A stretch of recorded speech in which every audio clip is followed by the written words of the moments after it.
MyCore is on a mission to be the world's most people-centric company. The purpose of this podcast is to get to the core of people. I'm your host, Nathan Bourne, and I invite you to join me as we deep dive into the personal and professional lives of our guests. We're going to learn who they are, why they exist, and what they do. We're going to hear their stories, the good, the bad, and the ugly. In other words, we're going to talk to some really cool people. Welcome to the MyCore podcast.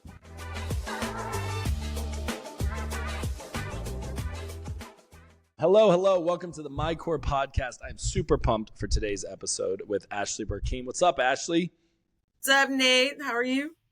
I am doing well. This is going to be so much fun. Ashley and I go back like a decade at least. Actually, I think it's like probably 10, 11, 12 years. And we had parallel journeys with a business and a company that really shaped a lot of who we are. And we'll maybe talk a little bit about that because I think there's some good nuggets in there and a little bit of juicy, like how we kind of broke free from the cult that we were in. I'm joking. But I am stoked to do this episode with you.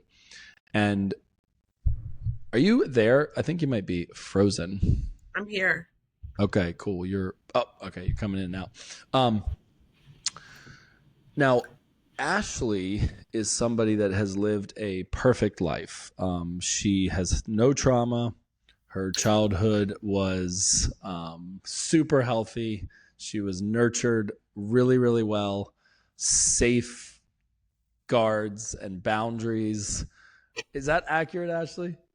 No, not in this life. Oh, my bad. Flip that and reverse it. Ashley's had to navigate a lot of trauma and a lot of challenges. And I think she'd agree with me that it's not just been something that she's survived, but something that has shaped her into who she is. And I've been a fan of you for a while, so I'll tell our listeners somebody quite dope, and they're going to learn that over the next hour or so. Thanks. So yeah, we're going to get into your story, and I'm excited to hear about it. But yeah, tell us a little bit about where you're from, and let's dive right into some of the issues. The issues. Sure. I'm from Missouri, Midwest girl through and through. I have lived somewhere else before, and then I quickly came home. There's no place like home, right? The Midwest, where I belong.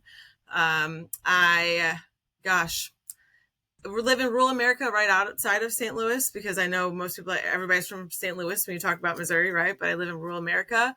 I've created a nice, sweet little microfarm life from all the trauma and tragedy that I've been through.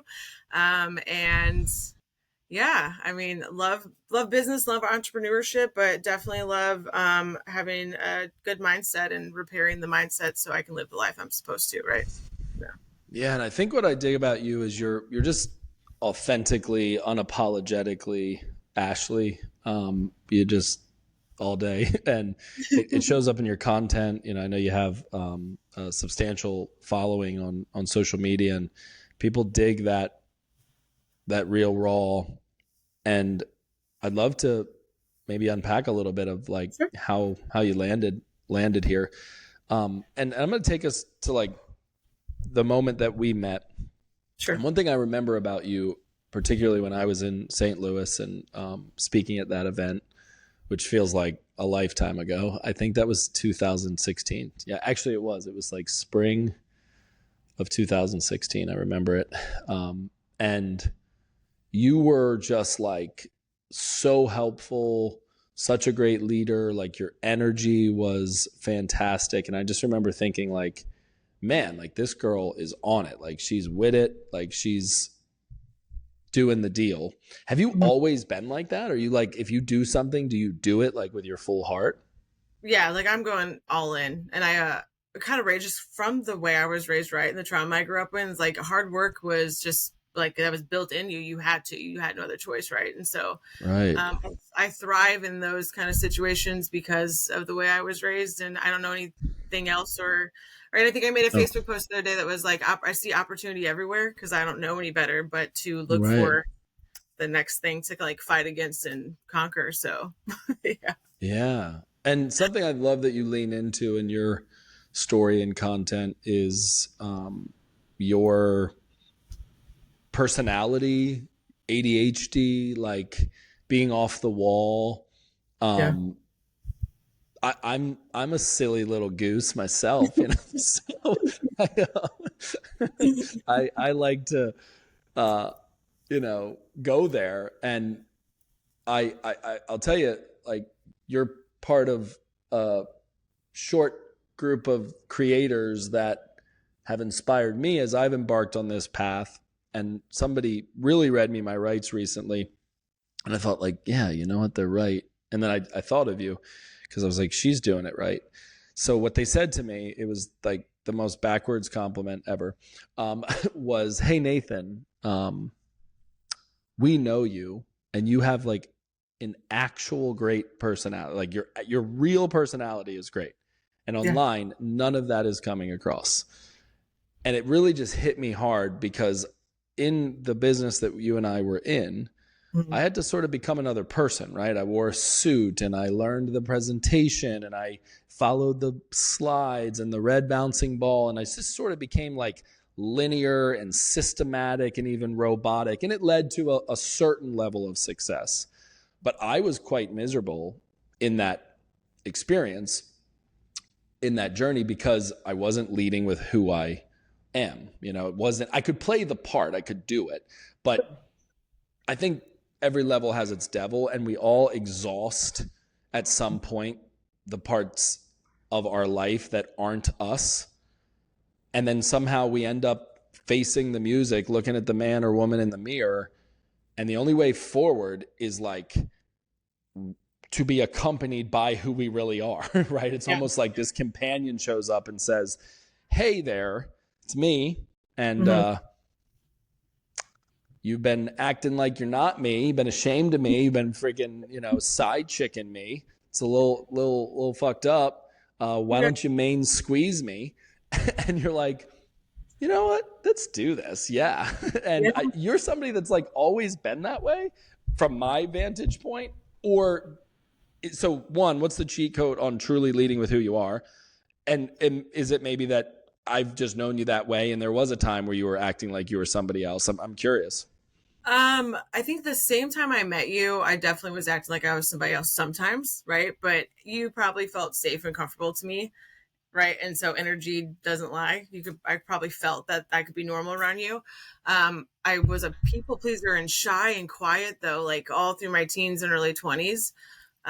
So when I found a voice and stopped caring what people thought about me, I think that was the difference. Like, that's the cheat code.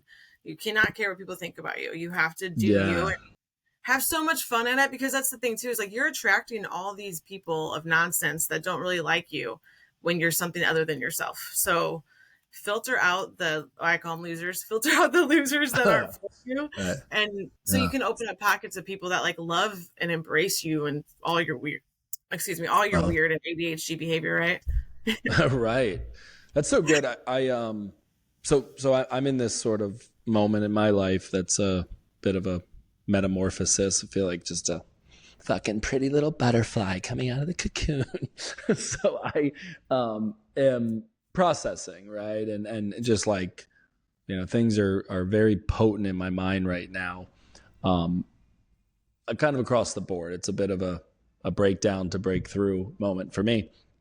And I had a content day earlier this week, and it was like the best of its kind, because I was stepping into who I actually am, like just literally day to day, the way I talk with my executive team or in conversations like this that, are organic.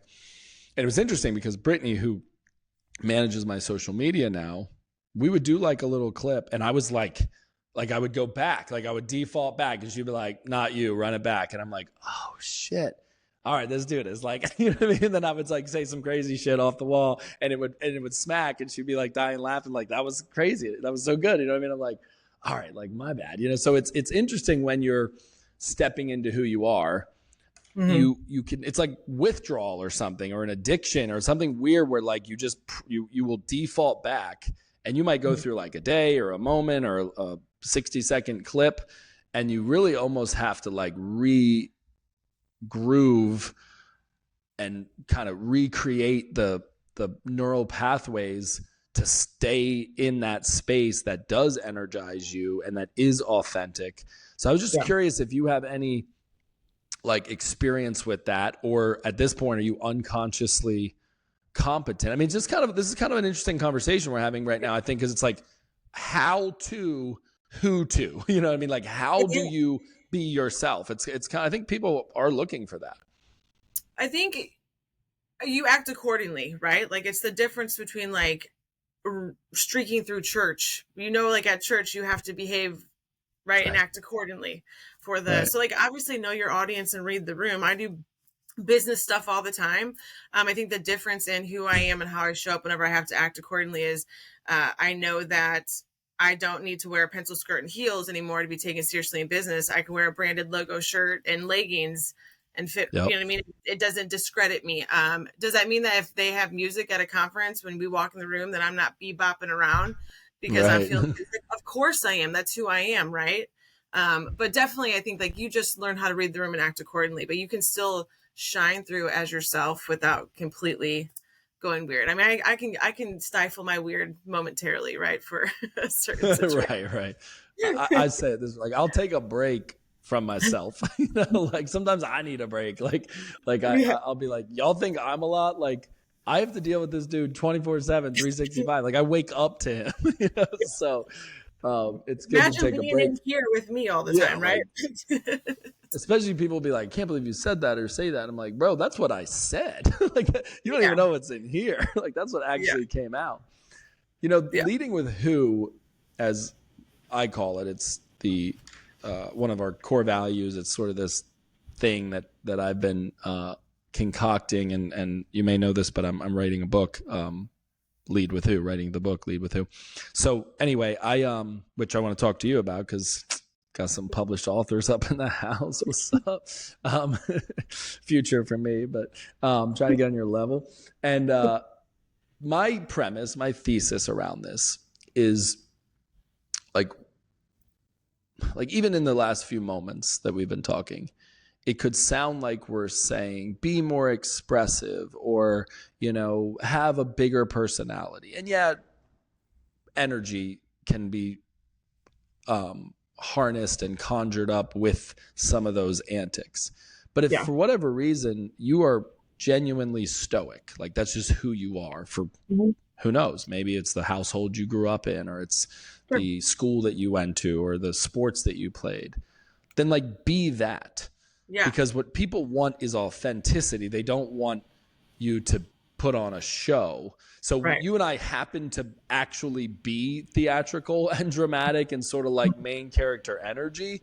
So that's what we step into, but that's not for everyone. And if you go watch the Academy Awards, not everybody gets Best Actor or main character, right? I mean, there's all these other awards that are as prestigious as supporting actor, or literally maybe like people behind the scenes, like the director that you're like, I don't even know that dude's name, but he just cleaned house and he's walking out with like, you know, all the gold. So that's the other thing with leading with who, is that sometimes I think it's sensational to have this type of personality, or to be like Squirrel, or you're so fun to watch. And you're like, yeah, well, I have to deal with this person.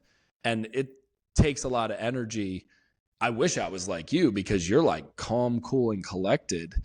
But if we try to act calm, cool, and collected, it's just not hot, right? So I was curious if you had a hot take on that or agreed, because there are like different strokes for different folks. God made a lot of different types of people. So let's, and I actually, I'm going to mention this in my course that launches at the event that we have in a couple weeks, but I mentioned this main character energy, and let's reframe that a little bit, right? Cool. When we think of main character energy, we think of like the loud us, right? Loud mouth, shining, fireworks, walking in the room, right? But not every main character has that energy, right? Think of Liam Neeson in Taken. He doesn't get on that phone. He's like, I'm coming for you. No, he's like, I'm all fuck yeah. He's like real calm, real monotone voice. Not every main character has sunshine and rainbows exuding from their aura, right? Some main characters are collected. You know, some of them are. So I always like to reframe the things, because I think both can be true. You can be extremely main character, right? Rainbow bright, and then you can be totally stoic and the main character of your own story. And you have to remember, it's your story, it's your movie that you're telling. So if you're the main character of your own story, maybe that is somebody that's cool, calm, collected. Oh, that's so good. What a perfect example. That movie, he's a complete savage. He's an absolute like boss. And yeah, he's not like if I got that phone call, I would be talking mad shit. Like I'd be like, listen, motherfucker, like where you live, where you at? Like I'm coming for you. Like he was like, I've acquired skills, over an extended period of time. Like, yeah, and that movie's a totally different movie with our personality in the main character seat. That would be an awful movie. Just be like, you'd be like going through Albania. Like, you see my daughter, bro? Has anyone seen my daughter? Like, fuck. Like, you guys are assholes. One of you people took my daughter. Jim Carrey would play us, right? It would be a totally different movie. Yeah, right. Oh, that's such a great example. So yeah, I think people need to sort of like inoculate themselves. I've seen this in people that will try to be a type when they're not that type. Right. Even, and particularly when that type is the like loud, bolsterous type. And it's pretty rough to watch. On the flip side, and we kind of tease this out a little bit, when you watch a person who has it in them, like they have it in them to be whatever, like pop off, have wit, like be funny or silly, and they're like not. And I don't know if you can relate to this, because sometimes like us crazy folks, like I need a break. Like sometimes I'm just actually tired, and it'll be interesting to watch the people around you be like, are you okay? You know what I mean? It's like, are you sick? Like, bro, I'm just hungry. Like I get hungry. So like, I think this idea that like we all play a character, and then there's layers and levels to who we are at our core. I'm just super fascinated by that. I mean, that's literally the purpose of this podcast, is to get to the core of people and try to peel back those layers, the good, the bad, the ugly. And what I have found is some of the most interesting people that have some of the most like to offer, particularly around impact, aren't people who had easy lives or didn't experience trauma or even violence or abuse. So I don't know. I mean, sometimes you do meet people that had like stable upbringings and they're still super great and interesting. And I'm like, that's cool. Not I. Like I this dude came at a cost. You know what I mean? Like there's a price that had to be paid for Ashleah to be Ashleah. If you feel comfortable, like give me something ugly about your past that is an informant on who you are today. We'll just go right there. Sure. Not even bad. Dive into it. Yeah. Ugly. I was raised by a narcissist. My dad was a narcissist, which is not great. And he was also very religious on top of being a narcissist. And so I was combo. maybe spiritual. Yeah, like spiritual abuse type stuff is how I was raised. And so I had to work to be fun and light, because life wasn't fun and light. It was lots of judgment, lots of you shouldn't do this, you should do that, and then using the Bible to, get to prove their point or whatever. And then I learned as an adult that's not really what the Bible says at all.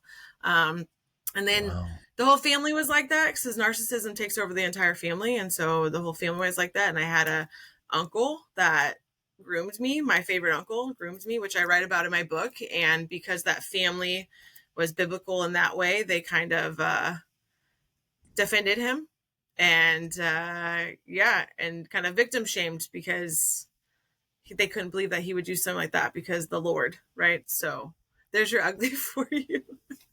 I asked for it. But yeah. Wow. So are you in relationship at all with your father and or uncle? My uncle, absolutely not. He's a weirdo that got caught putting cameras in dressing rooms recently. So absolutely not him. My dad, actually, I was no contact with him for 3 years, and then he passed this last, like the day before Easter, this past Easter. So yeah. I knew that. But Yeah. no. Yeah, I forgot about that. No, it's How are you yeah. processing that? How's that going? Weirdly enough, and this sounds weird to a lot of people that haven't gone through this kind of journey yet, is I mourned him when he was alive still. So his death was not as heavy on me because of that reason. Now, the fallout from the family, because I had already mourned him, was heavy, right? Because you have to deal with all that. But I had already mourned him when he was alive. When you're raised by a narcissist, or you're in a relationship with a narcissist in any capacity, it's never good enough. And you're always trying to, you almost get in this cat mouse race, right? Where you're trying to appease them, and then they love bomb you. And then you're like, oh, that worked. And so you try to do that same thing to appease them the next time. And then they're like, try something new. Right. And so I'm successful because I was raised by a narcissist, I will say, because it was never good enough. And I was always trying to thrive and make it. And I went no contact with my dad because I made my first $1 million, and he told me that that's all I cared about, and I was a terrible mother because that's all I cared about. So, yeah. Damn. That's really interesting concept of mourning the loss of a person who's still alive. I don't know if that's good, but are you saying like 5 stages of grief type shit? Like you actually went through denial and anger and all the things, and bartering and depression, and landed on acceptance? I think that kind of played out in the end days of our relationship, right? In our connection before I decided to go no contact. I think the hardest part of mourning somebody when they're alive is knowing that you still could have access to them and they're still actually physically there. But you just can't have a relationship with them. So I think that's the heaviest part of that, of mourning somebody when they're alive. Yeah, I've never done that, but I also am really good at distracting myself from even having a real relationship. So I probably have, just not acknowledged it. It's like another episode. Yeah. We'll do that. We'll do that another time. But wow. So you grew up in a family where shame, guilt, brimstone and fire, like you're going to hell type shit if you XYZ. Oh yeah. And it was very abusive too, like emotionally and mentally abusive, but you thought that was how it's supposed to be. It was normal because that's what God wanted, right? So very confusing. I will say though, so the book I'm writing now is Thankful for the Trauma, and there are some things that are glass half full type of stuff that came out of that, being raised like that, right? Like I've never been in trouble with the law. Not that I judge if you have, but like I was afraid of consequences. So I've never went down that path, right? And I was on the other end, my biological dad, who I don't talk about a lot, he was an alcoholic. And so never became alcoholic because, right, you want to be different. So there's an upside to it if you find a way to kind of reformulate the thoughts and processes. I think you and I have this in common, because a lot of the issues, matters in our family, what we formerly called, kind of amongst the siblings, what we formerly call fuckery, was so apparent and present and just alive and well that I, at a pretty young age, by 10 at the latest, just totally overcorrected. Was like, I'm going to be perfect. I'm going to like get out of this thing unscathed. And that showed up in the form of my academics and my athletics and my scholastics and extracurriculars. And, I'm leading the youth group at church, and I'm president of FCA, Fellowship of Christian Athletes. I'm building fucking houses on a Saturday for Habitat for Humanity. I'm in theater. I'm wrestling. I'm doing my homework. And I just was like killing the high school dream, high school musical type shit game. And then it all crashed at about 25 years old when I realized I was just trying to do it all on my own and be self-reliant and like not access the part of a relationship with God that is designed for us, which is grace and forgiveness and care, and that like we're actually a child of God. Like that whole experience didn't start for me until I was 25. Did you become self-reliant and like kind of try to do all the right things and then something happened, or have you just been able to kill it the whole time? Not able to kill it. I think I've just been always a hard worker. Like my focus was always just get it done. And I wasn't taught that I was never taught that you could be more. Like I was on the 40-40-40 plan. Do you know what I mean? That's what I Really? thought life was going to be. Nobody ever said that. I mean, and not nobody in my family, all of my family with how big it is, ever did anything exceptional or beyond that either. And so I thought that's just how life was until you meet the right people or you struggle enough where it's not good enough for you. And I think and I definitely Right. got away from God once my parents divorced because I was like, freedom. Well, two reasons, right? I had freedom because the crazy person didn't live with us full time. And Right, then right, I was angry and resentful of just the religion piece of it, not realizing. And then right. I think my 30s, I started building a relationship with God and learning about who he actually was and reading the Bible on my own and how crazy it was. I went to church 4 days a week as a kid and I didn't know anything past Noah's Ark. And that's right, any truths or anything. So no, I wasn't maybe a do-gooder, Nate. I was a hard worker, and then I realized like, oh wow, there's more and I deserve that too. And that was the difference. That's cool. I love what you said there. Building a relationship with God. That's a Yeah. really powerful word choice. I think for most people, they look at it kind of binary, like you either have a relationship with God or you don't, or you believe this or you don't believe this. Yeah. But what a proper way to frame that. Like, no, you actually build it like any relationship, right? With your spouse, siblings, children, like it has to be constructed over time. And if Omni God wanted to have a bunch of robots, he could, but he's like, hey, it's a two-way street, you know, and he's a gentleman. He doesn't impose himself upon us.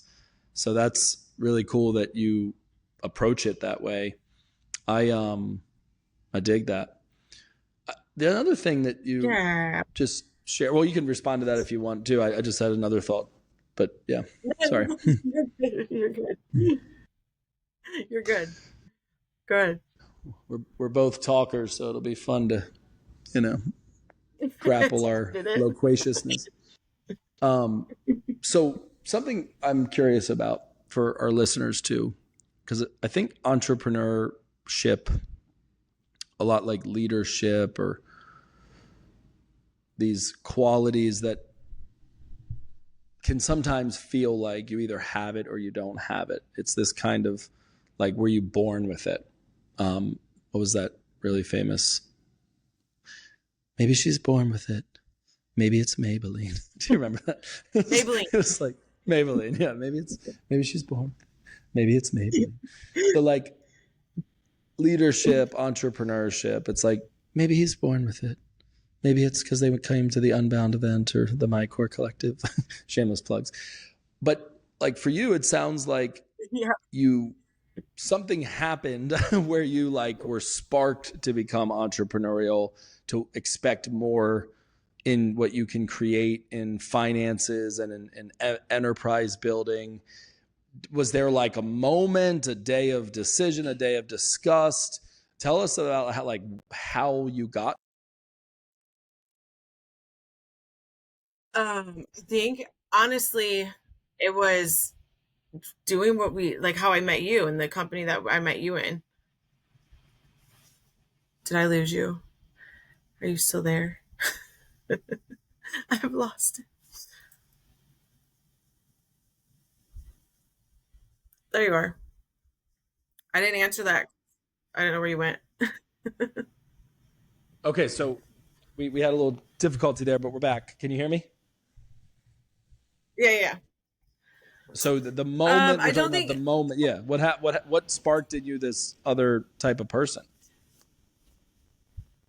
Um, so okay, so real testimony here. I met my husband. He was a union painter for bridges and superstructures, which is a great job, but very dangerous. 5 people lose their lives a year, right? And you don't think Dang. about how serious that is.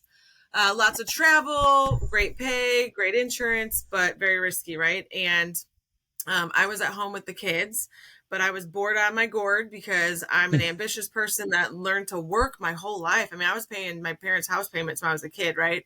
And so I just needed to get out of the house. Legal Shield was presented to us, or that rewind, that company where I met you at was presented Yeah. to me, Oh, right? you can call it. Yeah, I call it legal shit. Yeah. And I got into Formerly that, and that known was as. really formerly known as, that was my first real experience in like entrepreneurship or sales, to be honest, because I always worked Okay. in the restaurant industry. um, and I think when you earn and you deserve in that type of way, and like, you get rookie of the year one year, and then you PC qualify, and like all these ambitious Yeah. things that we love, and we're meeting those, right? It just set a fire underneath me, and I was like, I could do more, and it's dependent on me. And so Yeah. um, my husband was driving to work one day, and the guy he was going in to replace was actually killed on the bridge. And something went off in him, and he decided to go full time in the business that he was trying to create. And I supported him in that. And then after that, it kind of spiraled into, what the entrepreneurial mindset becomes. It's like, I can do anything, right? And so it's like Right. business Right. after business. And then I just got really good at earning and achieving things that I like. I live in the house that my dad took us to when I was a kid, and said we're gonna, because I grew up in a trailer and got picked on all the time for it. And so I Mm. live in the home that my dad took us to visit when it was a model home, and said we're gonna build this one day. And he never did, but I bought it with the success Damn, that we dude, had. that's sick. I didn't know this. So you're telling me the So house you're in right now? mhm, So yeah, you're in the home that your dad, totally full of shit, said yeah, he's gonna do it, didn't do it. It was just a lofty dream, and you fucking did it. yeah, and I did it. Ah, In that's some fact, gangster my shit, dude. I love my that. office, my office I'm sitting in right now was the room that I picked out when we went to go look at that house. Yeah. Ugh, that hits too close to not home, not a home for me. Yeah, yeah. It's wild how well poor people can dream. Yeah. Poor Yeah. people are, so it's ironic because they have some of the most potent vision, but they can't put it together in a lot of cases. I mean, most cases, the great, like they can't, right? So Yeah. it's a really interesting that transcendence is so freaking hard. I mean, I lived it, I live it. Like I Yeah. know where I come from, and the financial matrix, the financial Mhm. fuckery of poverty is so Yeah. freaking hard. And you realize that it's systematic and it's systemic, and there's value in recognizing that it's designed to screw you. But if you have that mentality that you're being screwed, then you are entitled, you are blameful, and you don't take extreme Mhm. ownership and say, well, it's a game, so we got to play the game, right? Like if you're Yeah. playing Mario, brothers, and a turtle shell's coming at you and you don't jump over it, you're going to get killed. Like that's how the game's designed, right? But people are like, that's so unfair, that little, trap they got me in. It's like, so you somehow, some way had enough of a drive and smarts and ingenuity and just good thinking to play Mhm. the game of money, the game of credit, the game of like the things you got to do to get out of the trailer park. Yeah. Well, and I think it took like somebody to like believe in me and tell me I could, to give me permission to be like, no, this is like literally, it's up to you. Right. And Hmm. I don't think if I ever, so that combined with the hard work and the need to achieve and to be recognized for doing well combined was Right. like, okay, let's get after it. Right. Yeah. So that's interesting. So because your father soaked up, he was a vampire that, and by the way, I know he's passed, so I'm sorry I'm talking so harshly. It's not harsh to me. Okay, cool. I didn't know, like, yeah, I don't know how to deal with that. So if you're like, brah, R.I.P., I'm like, my bad. Like, but so like R.I.P., bro. But like, I'm taking us back to these moments, just having real talk on it. Like, narcissists, they're takers, not givers. They're vampires, right? They soak up all the air, all the energy, all the water. So naturally, as his daughter, you probably didn't feel heard or seen, and that has made it so that on a platform like social media, in a business where you're recognized and celebrated and incentivized and rewarded, you've thrived. Is that like a fair assessment of what's up? Because I can relate to that. No, 100%. I think, and like, so when we talk about motivators for people, right? As some people are motivated by money, that kind of stuff. It was never money for me because I grew up poor. I can make $20 last forever, right? Like I always got this if I don't got it, right? But mine was always, I'm motivated by recognition. And a lot of people think that like, oh, you just want the attaboy. No, it's not about the attaboy. It's literally me saying, to me personally, if I get the trophy, because I'll do anything for a trophy, Nate. If I get the trophy or the medal, for me, it's look what I did. I just did that, right? Look at what I overcame, what I accomplished. It's less of like, I need it on a billboard. It's more for me to be like, I did it again. Check me out, right? So. Oh man, I can relate to that all day. And I think something that's unfortunate, especially when you're in the process, you're on the journey to the trophy or to the mountaintop, the amount of criticism that you'll often go through, right? Where people, well, God, your post the other night was so funny when you were like talking about how people are, wasting their damn time, like giving you shit or like, trolling in your comments. You're like, literally every night before I go to bed, I will watch videos of, what was it again? It's like paint drying or like people cooking, or what was it again? People eating, other people eating. Yeah. You were like, that's what this is how many fucks I give. I watch people eat while you're in my freaking comments. That shit was funny, dude. You're thinking about me and I'm thinking about this guy and how he's eating with his mouth open. Like, why are you bothered by me, right? Like, they're trolling and you're molaring. Like, you're checking out their molars. You're like, damn, how's he even getting into that shit? Like, damn. Blow on that pipe before you eat it. It's hot, right? Like, that is funny, dude. That is so funny. Yeah, I mean, but so haters gonna hate, right? And yeah, sure. Like, a lot of this we don't get a whole lot of choice in, right? I mean, these are like things that happen to us, things that we were born into or around. I think people think that life can be like, a video game where you get to choose your skins or your character, or like life's not Fortnite, bro. like you can't just be like, oh, I want to be this today and that today. It's like, you're kind of hardwired. Like you should probably explore a little bit about who that person is so that you can harness it and sustain it. Probably more than anything, sustain it. So that's really cool that you have self-awareness. I never heard anyone say that to me. Like, I've heard people say like, man, you're really confident, or you're like, whatever, a little much. But somebody said it very tastefully. Susan Marie, she's on my executive team. And I was like, man, that was clever the way she said that. She's like, you're really self-aware. And I was like, are you calling me cocky? And she's like, no, like, you just, this part of you and you don't really apologize for it. And it's like, well, as I said earlier, there's a cost that came to that, right? Something happened. And it might have happened once, it might have happened over a series of time, but there's a programming, there's a conditioning, there's an imprinting that developed in you, in your literal organism. So like for me, part of my, I don't know, rebel in me, my mom always called me a rebel with a cause. So I was like rebellious, but more like questioning the system, not like going and partying or something. I didn't see the inside of a school until 7th grade.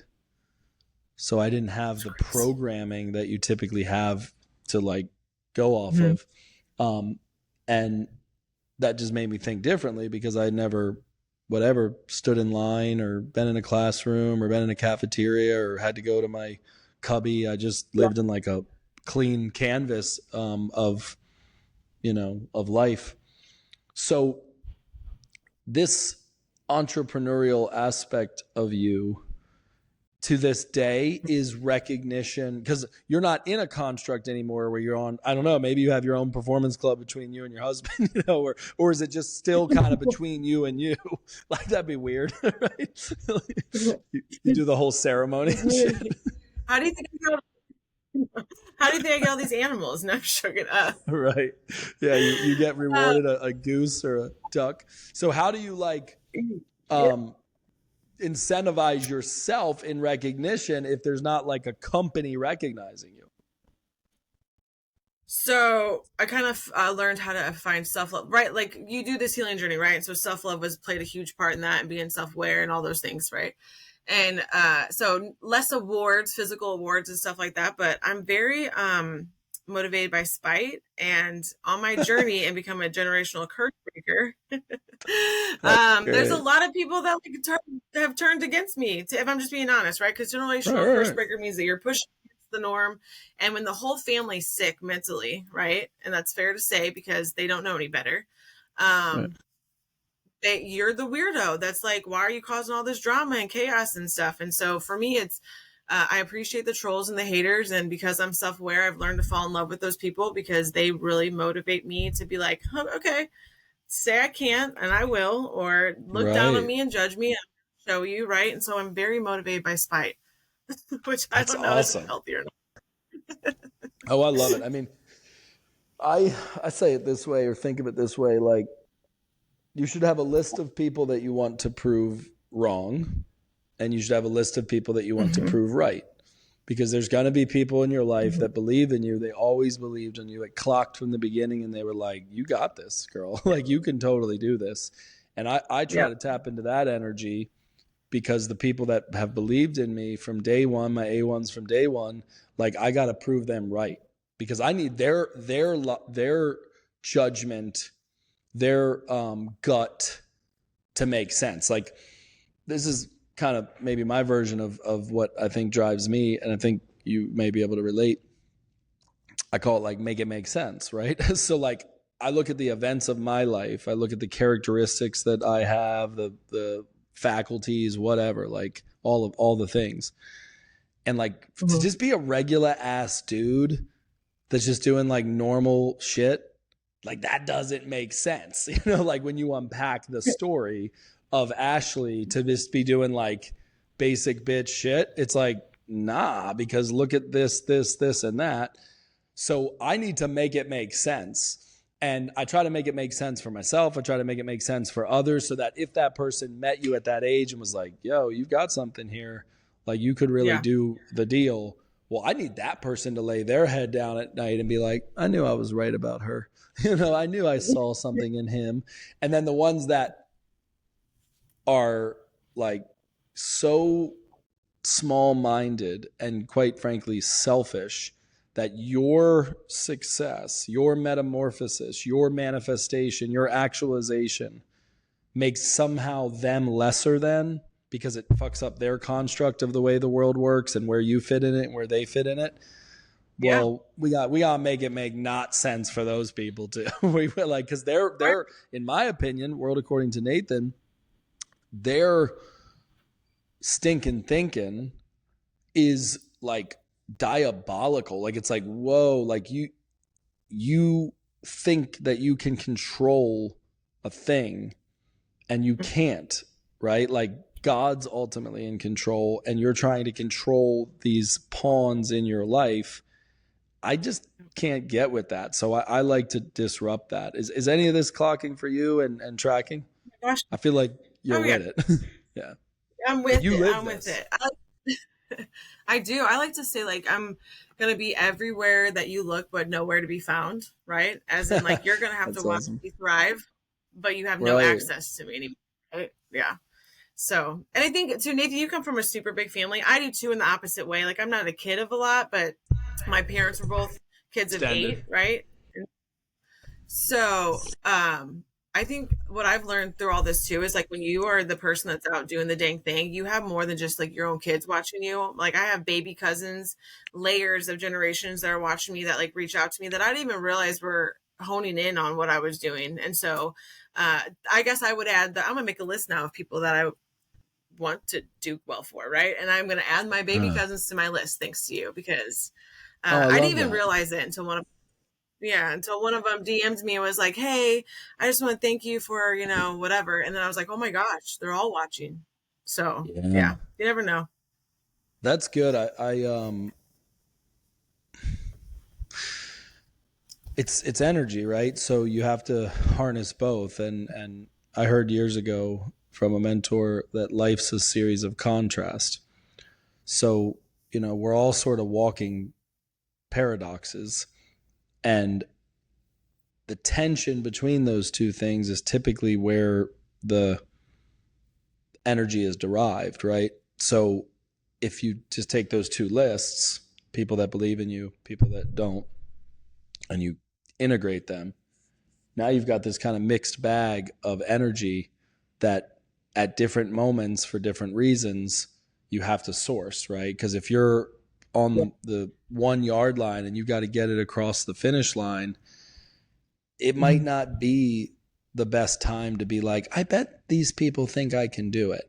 You need a little like, you're exhausted, you're at the final 0.2 of the 26.2 marathon, and you're like, fuck all these bitches. And you're like, boom, and punch it through. Like, I go there in my mind on stuff when I'm exhausted and it's never, positive reinforcement has never helped me when I'm exhausted. It only helps me when I'm high energy, like top of the morning, good day to you, fine sir. Then I'm thinking all the good thoughts. But when I'm bottom of the barrel, fucking, like slumming it, and I'm like, oh, I'm not fucking leaving.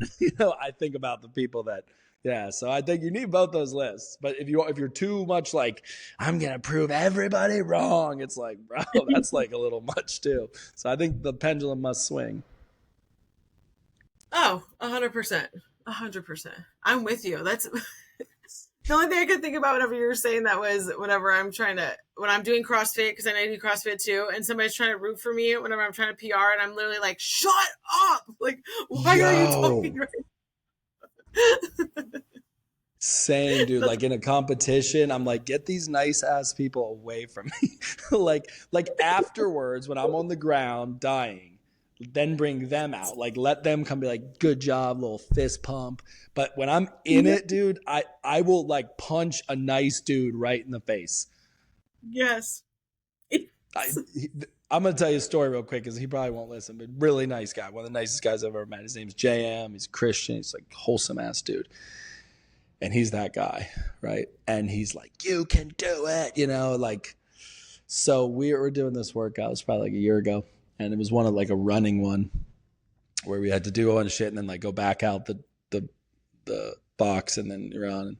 So I'm like, I don't know, round 4 or 5 or something, and I'm like, he's already finished. Is the point? So the guy's a stud, right? He's already finished. He's done. He's fucking drinking post workout, like he already had his pre workout, post workout. I don't know, electrolyte. He's got like all the products and the fucking hat. He's just like CrossFit for life. I'm in there wearing like the same ass shorts. And I started like just jogging, but I'm like power walking.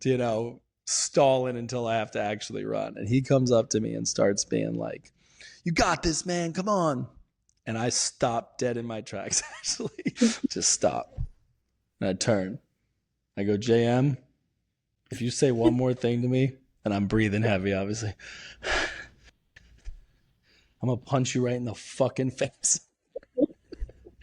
Because I've only ever been cool with him. He was like, and his response was honestly nuts. I got to give it to him. He goes, well, if you have the energy to punch me, you have the energy to run faster. And I was like, all right, dude. And I just started running. I was like, touche. But he saw a dark side of me for a second that I was like, sorry, bro, I'm not as I appear. So yeah, I can't stand that shit. I don't want that positive reinforcement in those moments. No. Yeah, absolutely not. Like that. Yeah, definitely not. I love that. That's why I thought of them. Like, he's making a valid point, but this is what I'm correlating it to. Is like, Right. Oh, that's so. good. That's good. So what are some of your goals? I mean, you've done so much in going into your story. Am I right in saying that you've written 4 books? No. So it will be 4, but Will it's be 4. only 1 right now. Yeah. So I it's see. Okay, so unloved. you have it mapped out. Yeah, but they all kind of go together. So like, if you got my first book on the bind, there's an L because the title's Unloved, Unstoppable. So eventually we're gonna spell out loved, and I because love each that. child's like, like unloved to financially free. Like, so we're gonna go through all the stages kind of entrepreneurship and overcoming trauma to get through that too. So because And have you published I know, yet? yeah, the first one's published. Okay, that's what I thought. The other, yeah, the other one the other one's in the middle of, but I found myself like Tell loving me about the entrepreneurship. one you published. So Unloved Unstoppable, it talks about a little bit of my trauma, right? In my opinion, it's a little PG from all the other things I could share, right? But it talks a lot about like my journey of finding self-love and setting boundaries and understand the importance of setting boundaries and self-awareness, and those, well, we always hear the 5 people surrounding you, but I will Right. forever be a boundary queen, because boundaries is what makes your world go around whenever it comes to healing or self-awareness and all the things that we've been talking about. So I share a little bit Yeah. about my journey and things I had to overcome, and some examples of like not keeping boundaries and going back to people that weren't good for me, and the importance of self-love, like not being a lover of self like the Bible says we're not supposed to be, but finding love for who God created you to be, because a lot of us miss out on that part, right? So Yeah, that's deep. That's good. Yeah, it's like I struggle with that for sure. You can't give somebody something you don't have. So I think a lot of times some of the most unhealthy people are givers. They're generous. I mean, this was what I watched my parents do. That they wanted to serve and give and be evangelical and spread the good news. And God used them in a lot of really cool ways. That it wasn't all bad by any stretch, but it put quite a bit of a burden on us, the children, because we suffered at the cost of other people. So, I'd say it this way, like we go feed the homeless as a family, but like we were also borderline homeless, if not actually homeless at that point. We never lived like under a bridge, but we were like displaced and evicted a lot. And, it's a whole thing. But, I wrote my college essay about it, so I know the number. But before I graduated high school, as the 4th of the 9 children, we had moved 24 times. So it was just constant change, dysfunction, chaos. So that caused all kinds of issues. I mean, to this day, dude, like it's hard for me to move into a place because I'm like, I mean, eventually you're going to move out, right? It's like shitty ass logic. Yeah. It's like if you go to make your bed in the morning, you're like, I'll be sleeping in it later. Why even make it? It's like, what? It sets up the mindset that way. But I think that too, like whenever I started that relationship back with God, a lot of people because I'll post a lot about self-love and people, Christians, right? They will comment like, well, God is all you need. And I'm like, true that. However, true. Didn't know. Yeah. Right. I'm not discrediting that, but for me and probably so many people out there, like until I knew who I was, I didn't know whose I was. I mean, I couldn't have a relationship with him because I didn't have a good relationship with myself first. And so I had to fall in love with myself so I could even be like, okay, I love myself. Everything's great. Now I'm still missing something. Oh, this is what I'm missing, right? And now he feeds into me, and I get to feed into my purpose, which is how it's supposed to be. So. Oh yeah, you're speaking my language. The premise of Lead with Who, the framework. I'm gonna speak to it at our event in Raleigh, North Carolina. Just a couple weeks, really. Geez, just a couple weeks from today. Mm-hmm. That's crazy. Yeah, that's wild. But you really just spoke to it, actually, which is the idea that at the core, at the center is who you are. And then from that identity, you can step into why you are, your purpose, your mission, your calls. And then as a byproduct of that, the output is your what and your how and your when and your where. And what a cool, like, chicken or the egg, because in that identity building, and this is kind of Christianese, right? But it's like your identity in Christ is different than your identity in the world or your identity in your self-help journey. And I kind of alluded to it earlier, spoke to it, but one thing that is a little bit dangerous in our culture today, particularly for millennials and the next generations, is you have a lot of self obsession, and it can be masked. Like, think about this. I remember there was a moment probably 10, 15 years ago when the smartphone came to life and all the buzz was around like a selfie. It was almost like embarrassing to take a selfie. And then remember, like, the selfie stick was like a whole thing where it was just like, ew, cringe, like you have a freaking stick, Now, obviously, it's so normalized to take a picture of yourself. And I'm guilty, right? We're guilty. We're on camera all day practically, creating content. And then Zoom, with post-COVID. Well, something that I thought about, which is funny, and oh, by the way, I think you'll appreciate this because I'm silly, but you know how on your lock screen you have to often pull your phone up to your face to get into it, right? So anytime I'm like at the bank or Starbucks and I have to get into my phone, the person knows what I'm doing, obviously, because it's just like, boom. I always apologize to them and tell them, I'm sorry, I'm just going to take a selfie real quick. And I'm obviously not doing it, but I get like this ridiculous reaction out of them as I unlock my screen and then pay with like Apple Pay. And they're always like, did he really just take a selfie right there? So I don't know. I just get a kick out of making it awkward. I love that. Isn't that funny though? Like, you'll be at the bank and they'll be like, and I'm just like, oh, I'm sorry. Oh, I'm just taking a picture of myself. Yeah, I can pay for that. But like, we live in this kind of self-obsessed culture now. And I'm not even necessarily saying that the selfie thing, because you could go down the rabbit hole of vanity or, people doing all the things to try to look better or find confidence in their, exterior. But then that's almost bled into the way that people are about their missions, about their calls, like about the work that they're doing in the world. And I don't know, it's just kind of interesting to me, like something that's driven me and sustained me and allowed me to wake up every day and have the energy required to do the deal, work out, lead an organization, innovate, raise children,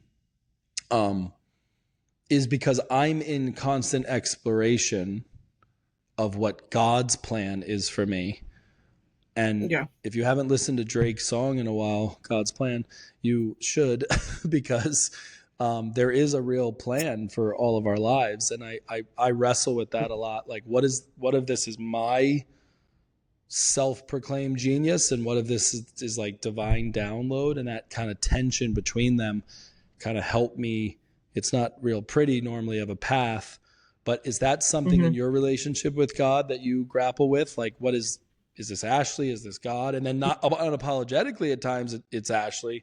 I'm just kind of curious, because as you said that, like, I was curious which one came first, like your knowing your thyself and then God, I don't know, just something to kick Yeah. around a little.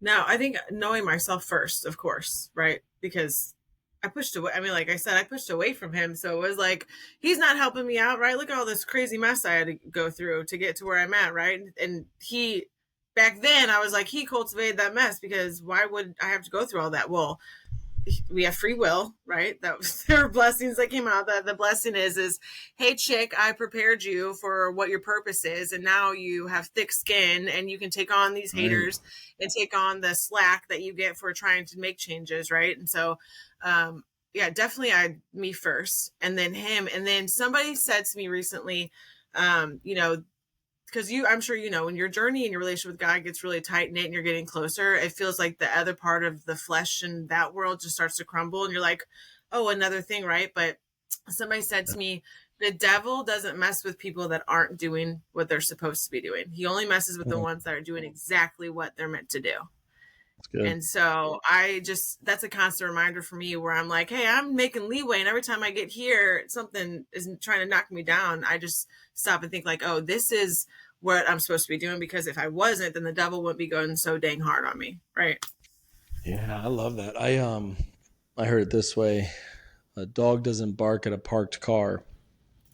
And when you're moving and shaking like you are, and the people that we surround ourselves with, you're gonna get yapping. You're gonna get so whether it's the trolls or the haters are gonna hate, but there's an underpinning there that I think you're speaking to that is demonic, that is darkness, that is a real force. And you can get into like spiritual warfare and all that is, and without getting all about it, I mean, God's a binary God. Like just look around. There's day and there's night. There's up and there's down. There's right and there's wrong. There's male and there's female. Like, I mean, there's like pretty clear paths between two different, like, ends of the spectrum. And I think we, the people, have tried to make that all gray and fluid and up for interpretation. And well, how do you feel? Yeah. How do I feel about where the earth is on its axis right now? What the fuck are you talking about? For thousands of years, the sun has been rising there and setting there. So if I set up my room for the lighting during the podcast to be good for the afternoon and not the morning, well, this is a morning podcast. Oh, well, I just feel like the sun should. Fuck out of here, right? So like the question I have found in good leadership of thyself and of others is to recognize the laws of the universe, adhere to them, respect them, have enough humility to be like, nah, dog, gravity's gravity. If I go to the top of this building and jump, good person, bad person, motivated, unmotivated, I'm hitting the ground. My ass is going to splat and I'm going to hit the ground. So it's like, right. But you do get some leeway and some creative energy, and you get the ability to sometimes put your spin on it. But if you're trying to bend the universe to your will, how's that going for you, right? So big personalities with people or like us, for people that have influence, I think it was Spider-Man's uncle, right? With great power comes great responsibility. Yes. Uncle Ben. Uncle Ben, yeah, Uncle Ben. It's so true though. I think that that's just anything, right? Not just jumping off the building in gravity, but I think that's all of our journeys. Is we get it wrong, right? God doesn't get it wrong. God knows the plan before we do, but we are and I'm probably his most fun child to laugh at with the ADHD, because I can bet you he's constantly at the back of my collar, putting me right back. Like, all right, sister, you're going off course again. Bring it back, right? Let's put her back where it goes. So I think we messed it up, but we always find our way back, because why? There's literally a purpose for every single one of us, and individuality and a healthy sense, right? Where we're not all supposed to be the same, but we all have a divine purpose to be here, and we get it wrong. and then he puts us back where we belong. So, Amen. Yeah, I think it's like, yep. It's such an interesting intersection between the fact that we truly are unique and yet people are people are people. So it's almost like if you can find that needle to thread where you're unapologetically you, but you're not thinking that you're not part of the mosaic and the collage that is life and mankind, or human beings, because nothing's worse than that person that really genuinely thinks that they're like one of a kind. That sort of gets into that narcissism space where it's like but yet you actually are, like, there really only is your one fingerprint, and there only ever was you and is you. So I think there's just like some like relaxed intensity or like confident humility that has to kind of be accompanied by each other to really break through. Because the other thing is, like, if not, you're just not going to be very likable, and it's pretty hard to be successful in this life if nobody likes you. 100%. I was at a business conference and some guy got on stage and he said, "Nobody in this room is unique." And at first I was so offended because I was like, I am exceptional. Like, what are you talking about, sir? Right? I'm so different. Okay. Right. But his is like, we've all been through stuff. We've all had, have sat in the suck. We've all overcame things. And even if you haven't, you don't realize you have. Even people that like had the parents that loved each other, never argued, or, had the money growing up, or whatever, they have their own slew of problems because they've never had to have real world problems until they've never had a slew of problems. Experiencing. Yes. Yeah. Like, everybody has their own suck that they have to go through. So we're not unique to those parts of life, but the uniqueness comes in. I think each of our purpose is different and for something different, which is why I'm so heavy on the be unapologetically yourself, because this in the space that we're in, the coaching space, right? Or the inspirational, motivational space.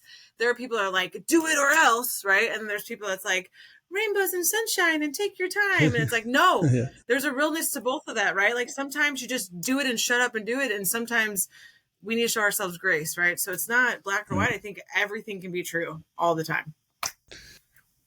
Right. Yeah. It is an interesting like catch-22 or conundrum. Like, there's an interesting path there that, I mean, if you look at some of the best stories, like famous movies, literature, they're ridden with conflict and struggle, but they're also triumphant. So nobody really wants to watch the story of the person that was struggling and then just kept struggling. like nobody wants to go see that movie. Like, it's like, yeah, like, yo, like, where's the part where like they knock them dead? It's like, no, I just fucking struggle's real. Like, it's just like, what? Like, damn, this movie a lot like my life. Like, I'm not trying to watch this. So I think the question I try to ask myself, and I try to surround myself and my mind, fill my mind with very strong philosophies and thought leaders, much like Miley Cyrus, which is that it's not about the destiny. It's about the climb. It's all about the climb. It's about the motherfucking climb. So, like, when you're on the climb and you're on the grind, are you enjoying it enough to keep doing it, and keep doing it and keep doing it? Because the consistency, the repetition, the perseverance, you got to love it, and back to CrossFit, like, people come and go. You see a lot of people come into the gym and then disappear, right? And I learned some time ago that all life is a simple algebra formula. There's going to be a lot of variables and there's going to be constants. You just have to choose which one you are. And I choose to be a constant so that the other people, like, let those people come and go. I'm just going to stay. I'm going to just be so steady. And it's interesting because a personality type like mine or yours can be seemingly all over the place. But it's like, well, what are you talking about? Like, I've been doing the same damn thing the whole time, whether it was going to the weekly business briefing with Legal Shield, or never missing an event, or, showing up for practice, or going to class, or doing my homework. I mean, I've reinvented my core, I don't know, 100 times over the last 7 years, but I never stop doing the damn thing. You know what I mean? I keep doing the damn thing. And I think we live in a world now where people just celebrate change in ways that are really detrimental. And it's just like, oh my gosh, did you change that? Oh my gosh. And yet also sometimes shit's got to change. So it's like, how do you deal with these things? You know what I mean? I mean, it's such an interesting conundrum. It really is. I mean, I don't have a good answer. I live fuck that. If I know, right? Yeah, we don't know. Yeah. I don't know. I think like we just out here. Because you're right. I mean, like there's always a constant, right? But then you evolve and you evolve with the program, right? Like if that's us having that contracting company and have all these successes, and then like one day being like, oh, we just want something different, or maybe it's burnout, right. Maybe it's not the right. I mean, I don't know. I don't have a direct answer. I just know that in that situation, the failure part of those situations is where like you can't stop because of failure. I think failure you should launch, in my opinion, right? Failure shouldn't be the reason why you stop. But otherwise, navigating the evolution of stuff, I think that you have to figure that out as it comes towards you. Yeah, right. Your guess is as good as mine. It's something I have embraced for whatever it's worth. I mean, this is just world according to Nathan. But when something goes sideways, and it certainly does, and it will, I just see that as part of the arc. I see it as part of the story. And if you can like story and sort of narrate everything, whether you're doing it online or, just in your own mind or journal or scrapbook, like go old school with it, or get yourself a freaking Pinterest or some shit, right? Like then everything that happens, good, bad, ugly, is part of that story. And you start looking for that triumphant return or that phoenix rising from the ashes, that comeback kid.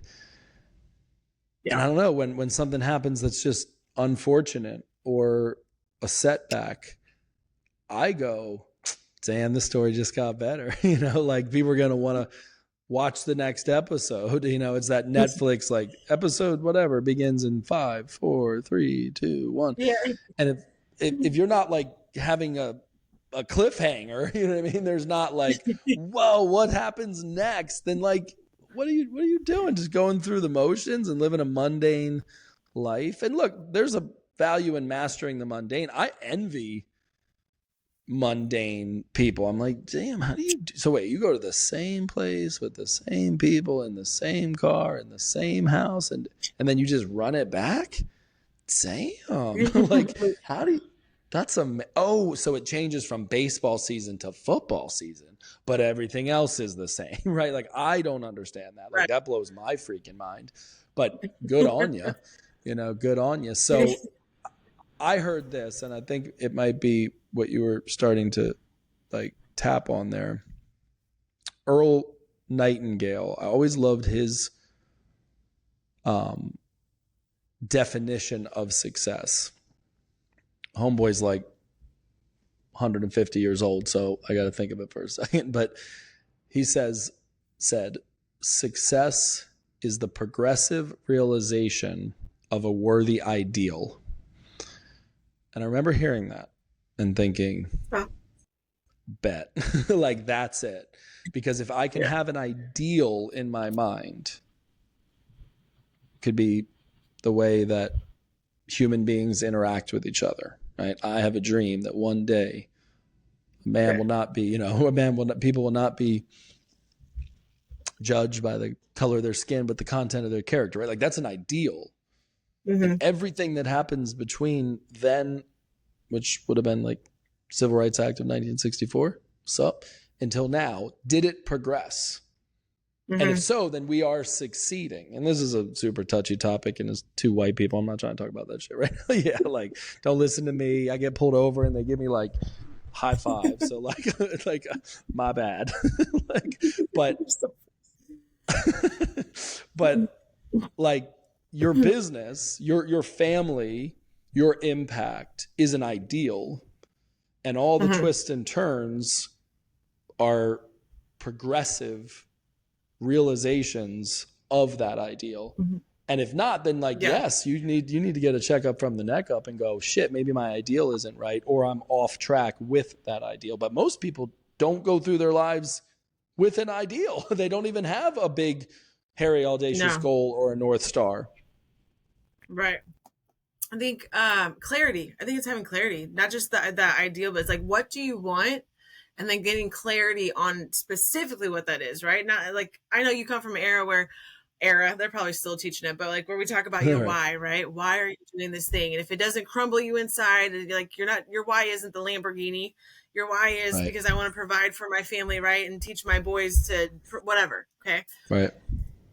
There's clarity. There has to be clarity in between exactly what that is, that goal, that ideal, and then you can filter in how to get there. And I think that filter is where the evolution comes in and changes along as you go, right? And sometimes the ideal evolves and that changes too, right? But I think that all plays a part in your own personal growth, the growth of your business, and the new clarity that you get as you kind of evolve into, because you have to change to reach the ideal or the goal. You have to change to get there. In whatever capacity that looks like, you're still changing, right?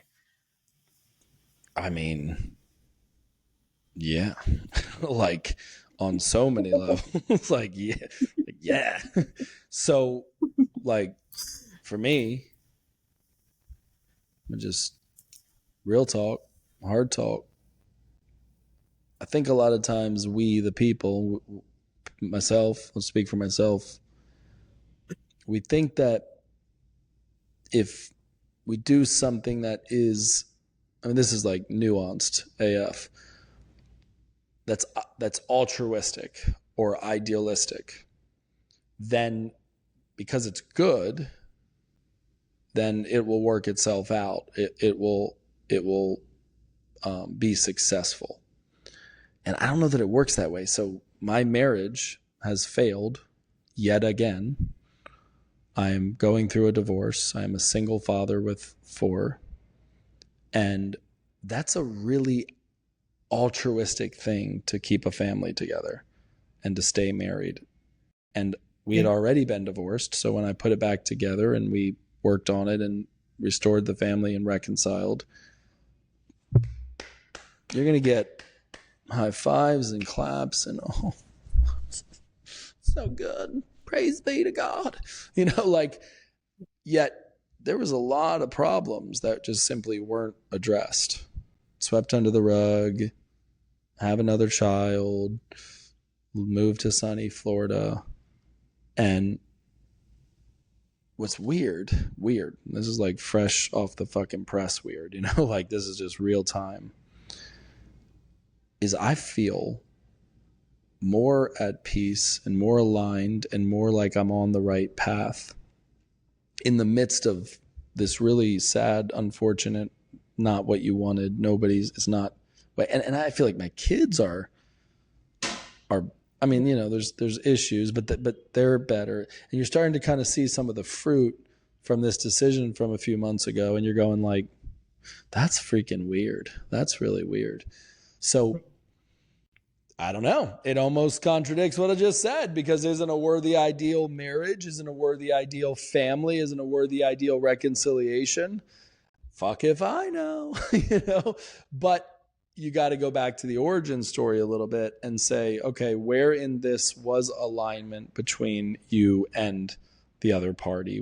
So I'm not getting into all that right now, but just meaning like, it's really kind of interesting when things are going well, when things are going bad. Is this God telling me not to do it? Is this the devil giving me opposition? I mean, that is some hard shit to try to manage mentally. Sure. But you have to remember too, like the ideal isn't worthy of anything. You're what's worthy of it, right? And so your evolution, maybe your ideal was marriage and the reconciliation in this beautiful family that just was perfect, right? Because you grew up with parents together. That's your ideal, but you're worthy of more than that. Your kids are worthy of more than that. She's worthy of more than that, right? And so the evolution Wow. between you and the ideal, that's going to change because you're worthy of something more. The ideal is just an ideal. That can change, right? From here until forever, that changes. That always is going to be different. It's like a That's mission and a good. vision, right? What your vision is and what the mission is, that could always change and be different. So don't be too hard That's on interesting. yourself, friend. I got you. Yeah, no, that's dead ass type shit.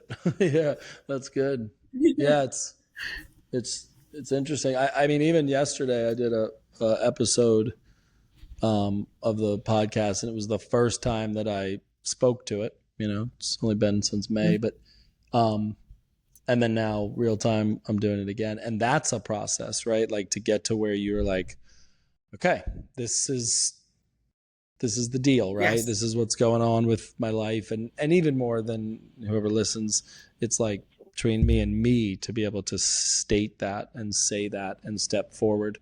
So I guess it's like it really is about the climb. I knew Miley knew what was up. You know, It yeah, really is. it's It crazy. really It's is. crazy. It's crazy. Mhm. Actually, so we're gonna go to this event. I want to talk a little bit about it as we kind of round third base today, and I'd love to hear from your point of view how this came to be, you know, because I'm the new kid on the block. There's this ensemble of powerhouse thinkers, leaders, people that have been through a lot of shit and are, you know, carrying their head high and succeeding and raising families and just like doing the deal, even amongst traumatic backgrounds. Um, Tell us, like, how did this all come together? And then why am I part of it? Nathan, that's crazy. Uh, sure. So this is actually Martha's baby, right? She has been wanting to do this and an event. She was, I think, on your podcast not too long ago. I She's was the gonna one that say, was for my raised. avid listeners, y'all know exactly who Martha is because her story cray cray. If you're just catching this episode, go back to I'll look up exact conversation. I think it was 31 with Martha and get some popcorn because that shit's a ride. Same with the episode with Becca, who we all have come together. That dude, I actually I didn't realize I had like a few more. I go back and listen to the episodes, and I was putting IKEA furniture together, which Lord have mercy, on the IKEA furniture because that was crazy in my new apartment. I was like, I for a second I was like going to call and be like, "You want to just stay married? I'm not fucking putting this bed together." I'm joking. That's a bad joke. That's a bad joke. I almost reconciled again, bro. That's right. IKEA been keeping families together for a while. Many of people been trying to leave, and then they think about that IKEA bunk bed, and they're like, "Nope, I'm staying. I'm staying." Divorce rate plummet after IKEA come to town. All right, sorry. So, and I listened to it, and I remembered that. Damn, Becca's story is like the opposite of that song. And I'm up, and I'm up, and I'm up. It was like, and I'm down, and I'm down, and I'm down. Luckily, it came back up, but it was going down, down, down for a while. So Martha's been on the podcast. Becca's been on the podcast. We're doing this right now. Back to you in the studio. I just wanted to kind of share that trifecta between you guys. Yeah, no, you're good. So I met them both in October where I spoke at a virtual event where the speakers were all there. And it was the first time like I had told like my trauma story because normally I speak at events about business, and this was the first time where I was really like talking about my story, my ugly, good, bad, and ugly. Yeah. Martha is after everything she's been through, she's one of the most light, bouncing around, happy human beings I've ever met in my entire life. And you know, Nate, whenever you're on stage, how you look out in the audience and there's people like this sometimes, and there's people that like are just. And Martha Blocked. was not just her, yes, but not just her face, but verbally. Like after everything I said, she'd be like, "I know that's right." Like I felt like I was in church. Preach. That's And so awesome. loved her as an audience member. And then she came up to me after and said, me and Becca have been looking for a third. We want to do this event, and I feel like you are perfect for it, right? And so Oh, a little nerve wracking, but like I told you before we got on this, is like I love events. I love to do that kind of stuff. Plus, it was more opportunity for me. Fell in love with these two women over the course of that, even though we're spread across the United States, just genuinely amazing humans.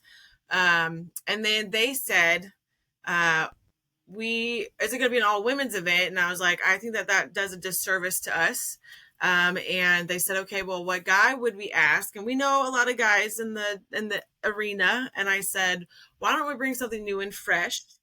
And I know a guy that's I don't know all of the trauma or all of his childhood. I just know that he comes from some hard knocks and he has accomplished so much and has overcome so much. And I think that we should reach out to my friend Nathan.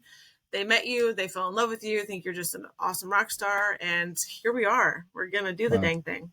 Yeah, it's humbling, and it's been really humbling the last few months, because sometimes in life you intend to be present and show up and bring your A game, and then shit happens, right? A loss, a separation, and I just, like, within the margin of my life, I was like, but the one thing I refused to do was not be at the event because I know how important it is. So I kind of Yeah. just said it without saying it, like, and you guys have been amazing. Like, it's gonna be just in time, But like, I'll do that thing I do. I just am worthless right now when it comes to the planning and the helping, and I'm actually just generally bad at that too. Even if I'm killing, if life's real good, I probably still suck at that. But I'm like really bad at it as of late. But I did listen to the replay from the Zoom I missed. I will be on tomorrow at 10 a.m. as we kind of put the final touches on, and I'm super stoked about it. Even in this moment, thinking about driving So 7 hours to Raleigh, North Carolina. You're driving too, right? So you're gonna trek there from the 12. Midwest. 12. Then Yeah, I'm I'll just be there. talking shit. Yeah, I'm only 7 hours. So, but I'm really excited about it because it'll be. It sounds like a space that, like you, I normally am Mr. Business, right? So I'm just like business leadership. This is going to be a bit of a unveiling that I think will probably be most impactful to me. Me sharing the things that I don't normally, and then also Yeah. hearing from other people, because now it's become quite an ensemble. I mean, it's a stacked I roster know. of leaders and speakers. I'm stoked.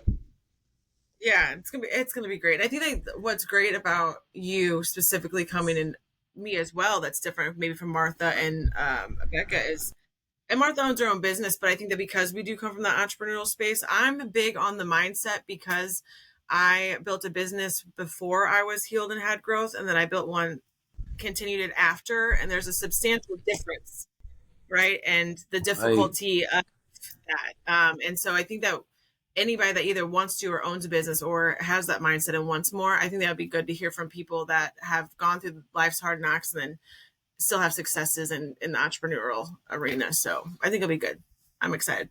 Yeah, because business leadership combination thereof. I mean, it will reveal the vulnerabilities. It will bring out your shit because you're like facing it head on every day.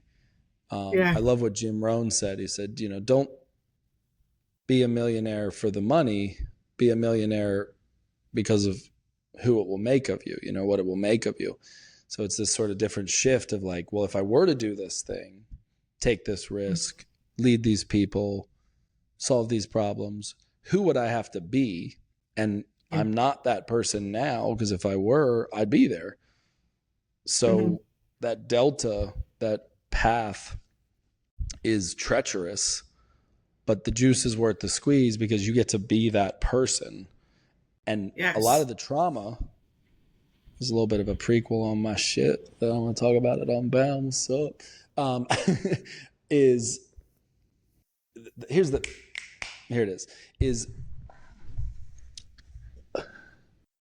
it's almost like victimhood on some sneaky shit.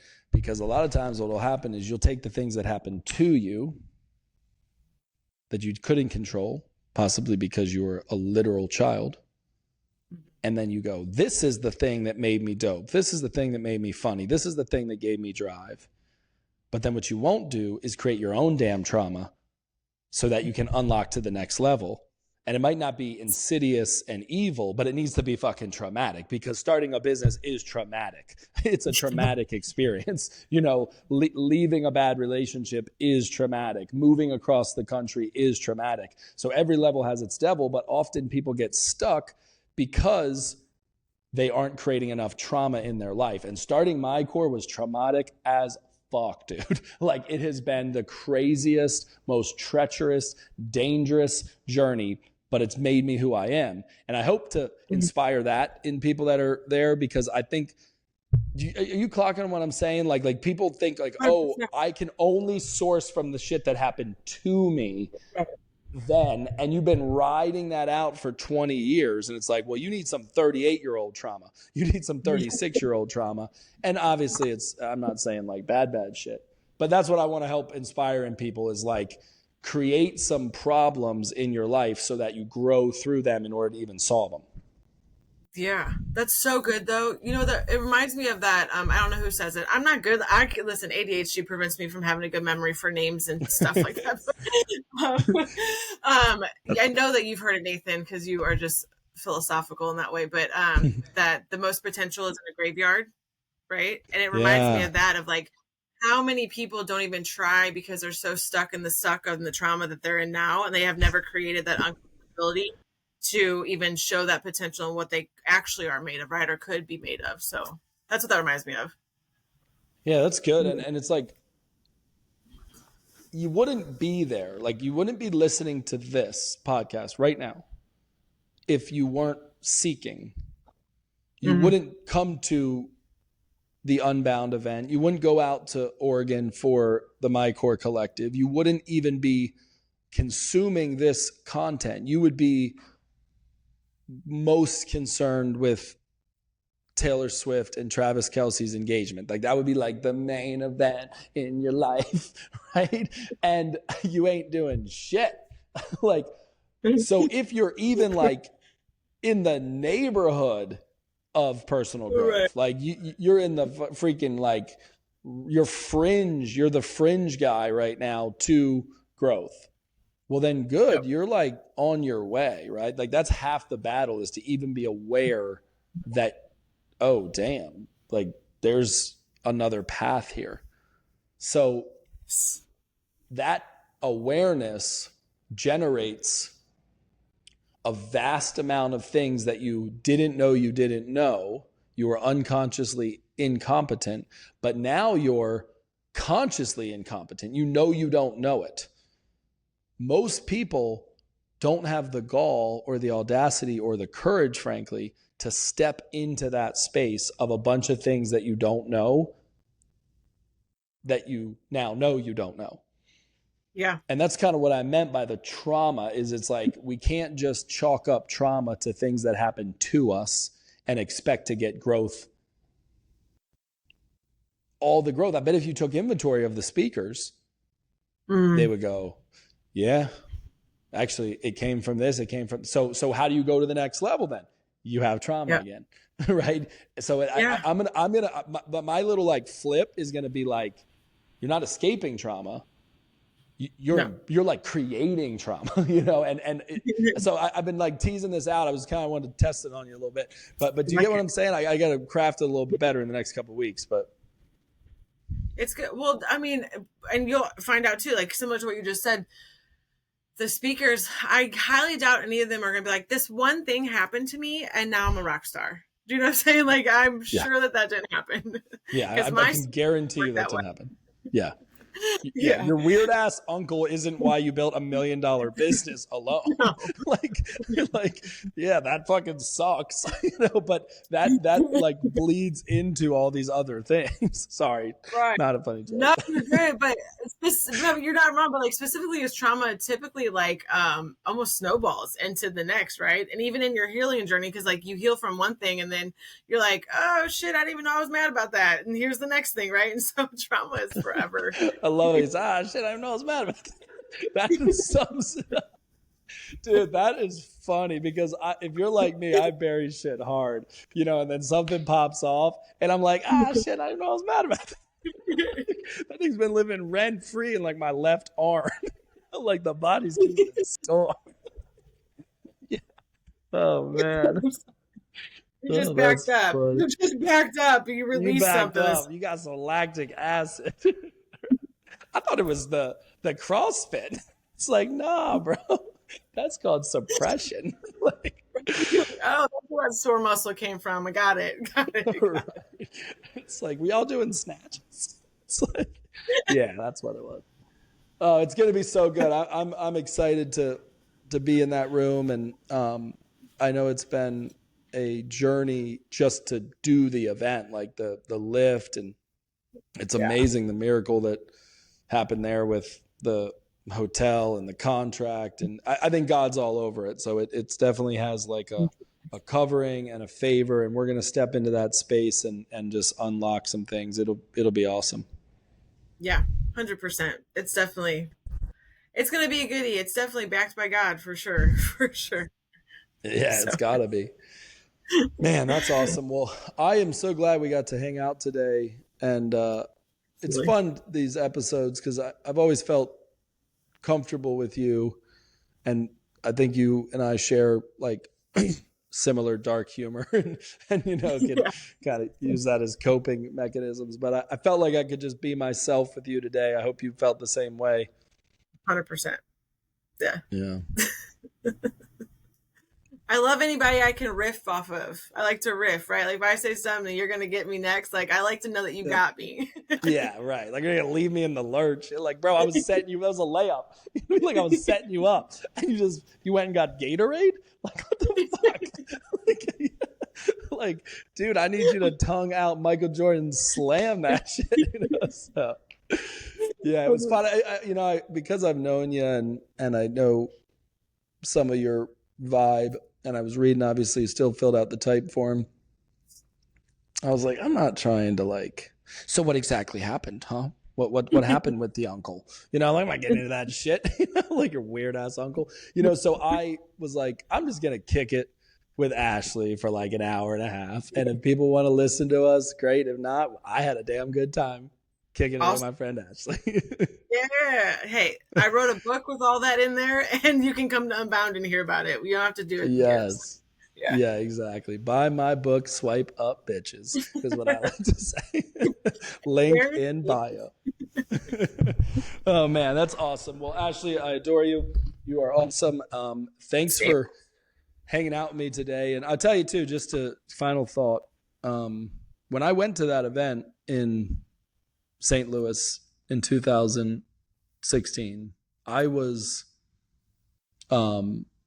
the speaker and the one, like doing the deal. And there's so much to that we could do a whole nother episode on all that craziness. But I saw something in you that I don't think was there yet, right? Like you hadn't had the output. And I wasn't like a baller or anything. I just had my little rise in that game. I'm super proud of what you've done. I mean, I think it's just so cool, like to see the last 10 years of your growth, of your enterprise, your marriage, your family. Apparently you have ducks, which is fucking weird, but like your little farm, homestead, chickens, shit, like just all of it. And then that story about you living in the house that you said, hey, this is going to be my bedroom. I mean, it's just amazing. So kudos to you. Yeah. Thank you. Same. Yeah. Keep doing the deal, Keep doing the deal. Much love. All right. Peace.